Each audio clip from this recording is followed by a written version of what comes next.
नमस्कार दोस्तों, कैसे हैं। उम्मीद करते हैं कि सभी लोग अच्छे होंगे, स्वस्थ होंगे और बढ़िया से अपनी तैयारी कर रहे होंगे। मैं ध्रुवशत सृष्टि द क्रिएटिव विज़न नाम से अपनी ऑफलाइन संस्था मुजफ्फरपुर के बीबीगंज में चलती है तथा जीएस अड्डा नाम से ऑनलाइन चैनल उपलब्ध है। दोस्तों, आज हम आपके सामने भारतीय संविधान या भारतीय राज व्यवस्था से संबंधित एक छोटा सा टॉपिक लेकर सामने आए हैं। वह है हमारे संविधान का उद्देशिका। संविधान की उद्देशिका आखिर है क्या? तो इसके विषय में हमारे कुछ विद्वानों का मानना है, उनका तर्क है, उनका परिभाषा है कि संविधान की प्रस्तावना हमारे संविधान निर्माताओं के राजनीतिक, आर्थिक और सामाजिक चिंतन की अभिव्यक्ति है। इन विद्वानों ने कहा है कि संविधान की प्रस्तावना क्या है, तो जो हमारे संविधान निर्माता थे, जो हमारे संविधान बनाने वाले लोग थे, उन लोगों की भारत की राजनीतिक स्थिति क्या होगी, भारत की राजनीतिक दशा क्या होगी, भारत की आर्थिक पहलू क्या होगी, हमारी अर्थव्यवस्था कैसी होगी और हमारा सामाजिक ढांचा कैसा होगा, हमारी सामाजिक संरचनाएं कैसी होगी, इन तमाम चीज़ों के प्रति जो उनका चिंतन था, उस चिंतन की अभिव्यक्ति ही प्रस्तावना है। अर्थात अगर कोई व्यक्ति भारतीय संविधान की प्रस्तावना को अगर समझता है, अगर उसे पढ़ता है और उसे जानता है, तो उस व्यक्ति को पूरे भारत के संविधान को पढ़ने की कोई ज़रूरत नहीं है, क्योंकि हमारे संविधान का पूरा सार, पूरा का पूरा सारांश, पूरा का पूरा निचोड़ जो है वह संविधान की प्रस्तावना और संविधान की उद्देशिका में दे दी गई है। जैसे संविधान की प्रस्तावना जो है हमारी, वो क्या कहती है? तो कहती है कि हम भारत के लोग, वी पीपल ऑफ इंडिया। हमारी संविधान की प्रस्तावना आरंभ होती है इन्हीं शब्दों से, हम भारत के लोग, यानी कि हमारी भारत की जो जनता है, भारत के जो लोग हैं, उन सभी लोगों की क्या इच्छा है? तो हम भारत के लोग, भारत को, मतलब कि भारत के जो लोग हैं वो भारत को कैसा बनाना चाह रहे हैं? तो एक संपूर्ण प्रभुत्व संपन्न, समाजवादी, पंथ निरपेक्ष, लोकतंत्रात्मक गणराज्य। अर्थात भारत के जो लोग हैं वो भारत को कैसा बनाना चाह रहे हैं? तो संपूर्ण प्रभुत्व संपन्न, अर्थात वैसा भारत जो अपना निर्णय स्वयं ले सके, चाहे निर्णय हमारे आंतरिक स्तर पर हो या हमारा निर्णय बाहरी स्तर पर हो। जो निर्णय होगा वो किसका निर्णय होगा? भारत का निर्णय होगा। ऐसे भारत का निर्माण की कल्पना कर रहा है कौन? तो भारत का लोक कर रहा है। हमारी संविधान, हमारी उद्देशिका, हमारी प्रस्तावना संविधान के परिचय के माध्यम से हमारे संविधान निर्माताओं, खास करके पंडित जवाहरलाल नेहरू के द्वारा यह उद्देशिका संविधान सभा में पेश की गई थी, जिसे हमारे संविधान में जोड़ा गया है। कहते हैं कि हम भारत के लोग भारत को संपूर्ण प्रभुत्व संपन्न, समाजवादी, पंथ निरपेक्ष, लोकतंत्रात्मक गणराज्य बनाने के लिए तथा समस्त नागरिकों को, यानी भारत के जितने नागरिक हैं उन सभी लोगों को, समस्त नागरिकों को सामाजिक, आर्थिक और राजनैतिक न्याय कैसा हो? तो सामाजिक स्तर पर न्याय, आर्थिक स्तर पर न्याय और राजनीतिक स्तर पर न्याय। फिर कहते हैं विचार, अभिव्यक्ति, विश्वास, धर्म और उपासना की स्वतंत्रता, सभी व्यक्ति को, सभी लोगों को सभी धर्म मानने की स्वतंत्रता होगी, उपासना की स्वतंत्रता, प्रतिष्ठा और अवसर की समानता, सभी लोगों को समान अवसर दिया जाएगा। अवसर की समानता प्राप्त कराने के लिए तथा उन सब में, मतलब किसमें, भारत के लोगों में, उन सब में व्यक्ति की गरिमा और राष्ट्र की एकता और अखंडता सुनिश्चित करने वाली बंधुता बढ़ाने के लिए दृढ़ संकल्प होकर अपनी इस संविधान सभा में आज तारीख 26 नवंबर 1949 ईस्वी को, तारीख याद रखिएगा, 26 नवंबर 1949 ईस्वी को मिति मार्ग शीर्ष शुक्ल सप्तमी संवत 2006 विक्रमी को एतद द्वारा इस संविधान को अंगीकृत, अधिनियमित और आत्मर्पित करते हैं, अर्थात अपनी आत्मा में अर्पण कर रहे हैं। ये हमारे संविधान की उद्देशिका है, संविधान की प्रस्तावना है, संविधान का परिचय है।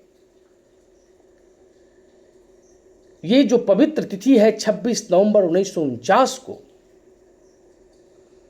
इसी 26 नवंबर की तिथि, जिस दिन हमारा संविधान का कुछ अंश, कुछ भाग, कुछ अनुच्छेद को लागू कर दिया गया था, इसी तिथि को आज हम भारत के लोग संविधान दिवस के रूप में मनाते हैं। संविधान दिवस कब मनाया जा रहा है? तो 26 नवंबर को हम संविधान दिवस के रूप में मनाते हैं। दोस्तों, ये हमारे संविधान की प्रस्तावना है और इस संविधान की प्रस्तावना से जुड़े हुए कुछ वैसे बिंदु हैं जो हमारी प्रतियोगिता परीक्षाओं के लिए उपयोगी हैं। वो क्या है, हम उस पर चर्चा करते हैं। सबसे पहले, अभी तक जब से संविधान लागू हुआ, यूं कहें 26 नवंबर 1949 से लेकर और आज तक हमारे संविधान की प्रस्तावना में केवल और केवल एक बार संशोधन हुई है। वो संशोधन कब हुआ है? तो संशोधन हुआ जब देश की प्रधानमंत्री श्रीमती इंदिरा गांधी थी। उनके समय संविधान के अधिकांश भागों को छेड़ा गया और उसी क्रम में भारत के संविधान की प्रस्तावना को भी छेड़ा गया और उसके लिए संविधान में 42वां संशोधन 1976 में किया गया। 42वां संशोधन इतना बड़ा संशोधन था कि उन सभी संशोधनों को यदि आप मिला दे तो एक छोटा सा संविधान तैयार हो जाता है। इसलिए 42वें संशोधन को लघु संविधान का भी दर्जा दिया गया। मिनी कॉन्स्टिट्यूशन ऑफ इंडिया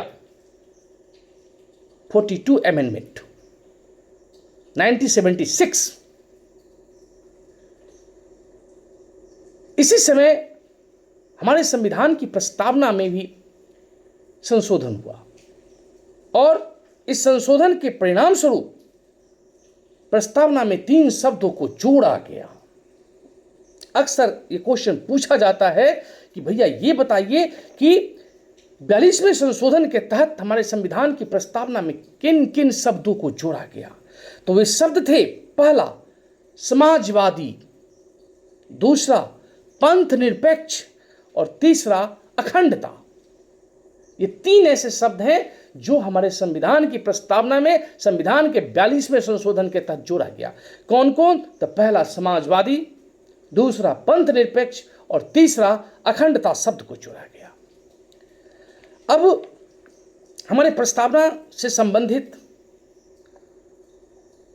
कुछ विद्वानों का अलग अलग मत है। जैसे N.A. पालकीवाला बहुत बड़े विधिवेता रहे हैं।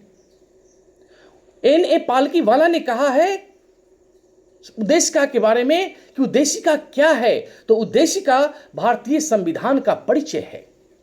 N.A. पालकीवाला ने कहा है कि संविधान की जो उद्देशिका है वह संविधान का परिचय है। जबकि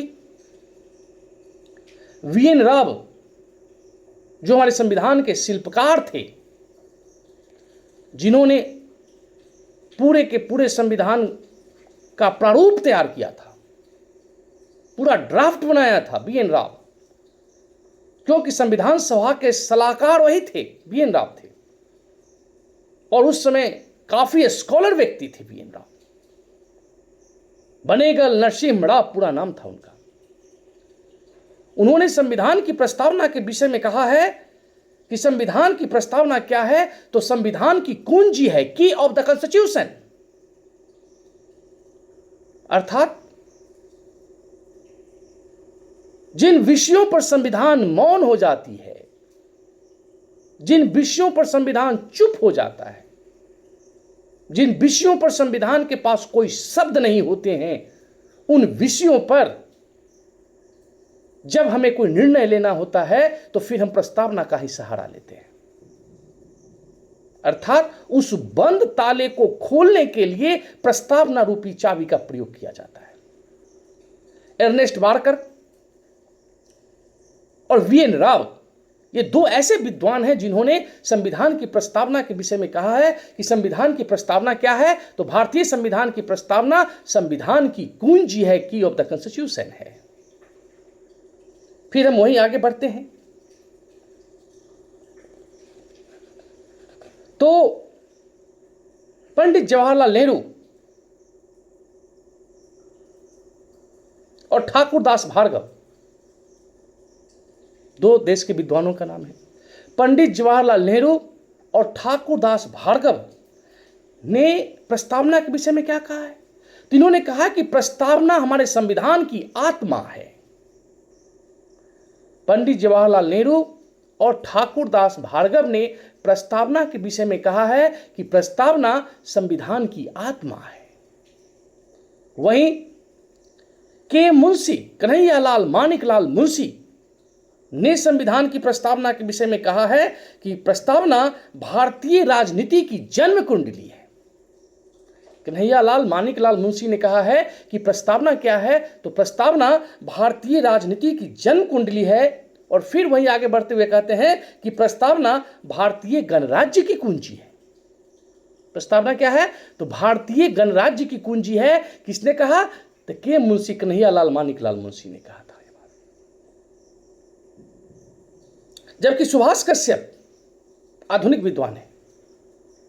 सुभाष कश्यप हमारे प्रस्तावना की व्याख्या करते हुए कहते हैं कि संविधान शरीर है तो प्रस्तावना उसकी आत्मा है। संविधान शरीर है तो प्रस्तावना उसकी आत्मा है। प्रस्तावना आधारशिला है तो संविधान उस पर खड़ी अट्टालिका है। कहते हैं सुभाष कश्यप जी कि संविधान शरीर है तो प्रस्तावना उसकी आत्मा है, और प्रस्तावना आधारशिला है तो संविधान उस पर खड़ी अट्टालिका है।